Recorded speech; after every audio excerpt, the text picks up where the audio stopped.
Bonjour et bienvenue sur Active Worker. Aujourd'hui, une vidéo pour s'adresser aux personnes qui se sentent débordées. Comment faire quand tu te sens débordé, quand tu es sous l'eau, quand voilà, tu es débordé par les événements, tu n'arrives plus à gérer. Ça peut concerner plusieurs types de personnes. Il y a les gens, les jeunes diplômés qui viennent de prendre un nouveau job et puis qui se sentent un petit peu débordés parce qu'ils n'ont pas l'expertise encore nécessaire, ils ont du mal à demander de l'aide. Ça peut concerner les personnes qui sont les nouveaux parents qui ont du coup de nouvelles responsabilités, des nouveaux managers aussi, ou des gens qui prennent des équipes plus grandes. Donc voilà, à toute étape de ta carrière où en gros tu prends plus de responsabilités, tu peux amener à avoir ce sentiment un petit peu de débordement. Et le but de cette vidéo, c'est vraiment de te montrer comment faire pour voilà, te bagarrer là-dessus et être plus performant et être surtout moins stressé. Donc pour ça, d'abord, ce qui est important, c'est de se rendre compte des conséquences que ça peut avoir, cette histoire de débordement.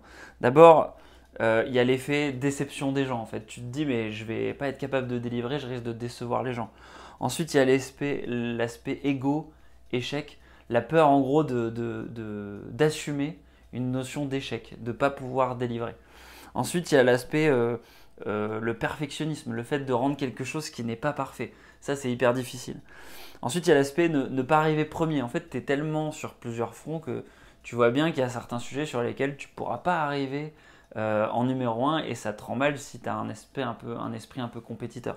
Et puis enfin, la frustration de parfois pas pouvoir faire les choses avec style comme thème et comme tu sais faire aussi. C'est-à-dire que tu sais que tu serais capable de faire mieux, mais là, tu n'as pas le temps et tu n'es pas capable de délivrer. Donc comment on fait pour gérer ça? Donc déjà, ce qu'il faut, c'est assumer cette histoire de responsabilité. Et qui dit responsabilité dit accepter cette histoire que la vie est un draft, la vie est un brouillon et que tu ne pourras pas finir ta journée, que tu n'auras jamais fini ta journée en fait si tu veux tout faire parfaitement.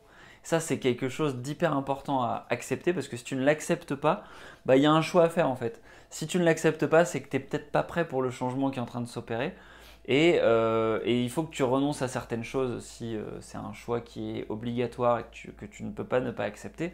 Mais voilà, il faut que tu fasses un changement fondamental si tu n'es pas prêt à accepter ces nouvelles responsabilités. Et autrement, il faut les accepter, il faut vivre avec. Et c'est pas grave. C'est pas grave de rendre des choses qui sont pas forcément parfaites. C'est pas grave de débrancher un petit peu son cerveau il faut accepter un peu cette frustration parce qu'à la clé, du coup, de grandes responsabilités, c'est un grand pouvoir aussi.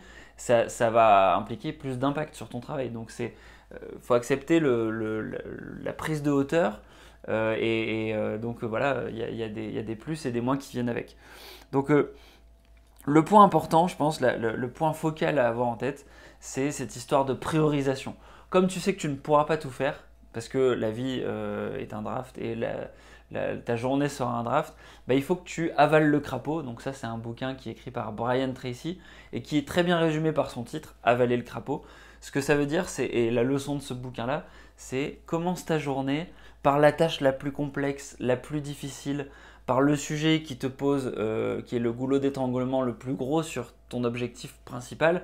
Pourquoi? Parce que si tu le remets à demain, à terme, tu vas avoir une espèce de dette qui peut s'accumuler et c'est la pire chose. C'est ce que tu veux éviter en fait. Alors, c'est quelque chose que tu devras accepter, on l'a déjà vu. Tu vas avoir une dette technique qui va s'accumuler parce que si tu as trop de responsabilités, tu ne pourras pas être sur tous les fronts. Donc, il y a des sujets que tu vas être obligé de laisser couler. Il y a des emails que tu ne pourras pas traiter. Il y a des gens qui seront déçus. Mais si tu fais en sorte que les gens importants sont traités et les sujets importants sont traités, les personnes importantes, tu leur réponds et tu gères leurs attentes, quelque part tu peux te permettre de décevoir d'autres personnes. Donc tu vas devoir faire des choix et il faut que tu commences par ta to-do list et mets en priorité les choses les plus importantes. Donc ça c'est la première chose, éviter la dette. Ensuite il y a la notion aussi d'arrêter d'être romantique. Le monde est compétitif et du coup il faut être pragmatique. Il faut être pragmatique parce qu'il vaut mieux que les choses soient faites plutôt que parfaites. Donc c'est le fameux better done than perfect. C'est hyper important d'avoir ça en tête quand tu réalises quelque chose. Il vaut mieux que tu traites la tâche et qu'elle soit marquée done à la fin de la journée, plutôt que tu te retrouves à la fin de la journée justement avec non, je le finirai demain. Parce que tu pars en week-end ou tu finis ta journée avec quelque chose qui tourne dans ta tête. Et si tu as des responsabilités, c'est la pire chose à faire. Parce que c'est ça qui va être vecteur de stress. ça va t'empêcher de te détendre, ça va t'empêcher de sortir de la tête de l'eau et tu ne veux pas ça. Tu veux absolument finir ta journée en ayant fait le truc le plus important. Et donc, il faut avoir cette histoire de je délivre, quitte à ce que ce soit pas parfait, mais complet. Quitte à ce que ce soit pas exactement comme j'aurais voulu que ce soit, mais que ça fonctionne et que la personne en face, elle est contente parce qu'au moins elle a une première version de ce qu'elle attendait. Voilà, hyper important. Et puis enfin, dernier conseil, économise ton énergie. Alors ça, c'est vraiment le conseil clé pour les personnes qui sont un peu perfectionnistes ou un peu créatives sur plusieurs aspects. D'abord, évidemment, économise ton énergie sur les objectifs. C'est important d'avoir un seul objectif prioritaire si tu as des responsabilités. C'est important de mobiliser ton équipe, de mobiliser les gens avec qui tu travailles autour d'un point focal. C'est très important de réfléchir à ça. Tout objectif flou mène à une connerie précise. Donc il faut à la fois bien cibler un objectif, mais aussi bien le définir de manière précise pour pas que ce soit flou et pour pas que tu te plantes. Ensuite, ne te disperse pas aussi en termes de stratégie. C'est-à-dire que tu as un objectif, mais il ne faut pas mettre 10 000 stratégies en place, il faut en mettre une, t'y tenir et la tenir dans la durée. Pareil sur les actions et les habitudes, parce que la stratégie c'est théorique, c'est sur le papier, tu définis, tu poses bien le problème, tu y réfléchis, tu donnes vie un petit peu aux objectifs sur ta stratégie. Par contre, dans les actions, il faut faire attention à ne pas mettre des habitudes contradictoires ensemble. Essaie de te focaliser sur voilà, un seul type d'habitude, un seul type de concrétisation d'objectifs à la fois, parce que sinon, c'est la garantie qui rentrent en concurrence entre eux et de ne pas être capable de les réaliser tous.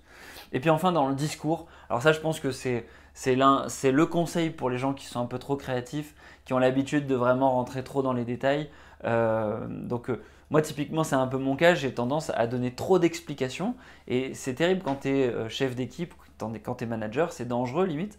Parce que il vaut mieux donner une directive très claire, très courte, et que la personne, elle retienne une seule chose, plutôt que de donner 10 directives différentes, et que la personne, elle ressorte en se disant « Ok, je dois faire ces 10 trucs-là ». Et en fait, en faisant ça, tu vas lui créer de la dette, parce qu'elle ne va pas tout retenir tout de suite, et parce qu'elle va être consciente qu'elle ne sera pas capable de tout appliquer tout de suite. Donc, si tu es manager et que tu donnes 10 directives différentes, c'est terrible. Et c'est pareil, même si tu n'es pas manager, que tu as une responsabilité d'un projet et puis que tu donnes à quelqu'un avec qui tu collabores 10 actions différentes, elle ne pourra pas tout mettre en place. Donc il faut se focaliser, il faut essayer d'avoir un discours succinct, concis. Et toi, le corollaire de ça en plus, c'est que tu vas te disperser. Tu vas parler trop longtemps. Ta vidéo, elle durera trop longtemps. Là, on est déjà à 7 minutes 40. Et à la fin, les gens, potentiellement, les gens qui auraient pu être intéressés par ce conseil-là, ils sont peut-être déjà partis. Et donc, je les ai peut-être perdus. Alors, j'espère pour eux qu'ils sont restés jusqu'au bout. Si c'est toi, écoute, tant mieux.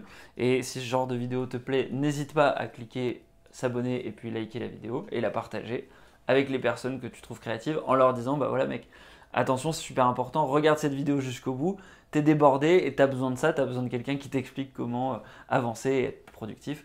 Voilà, donc j'espère que cette vidéo t'a plu, moi je te dis à la prochaine, ciao ciao.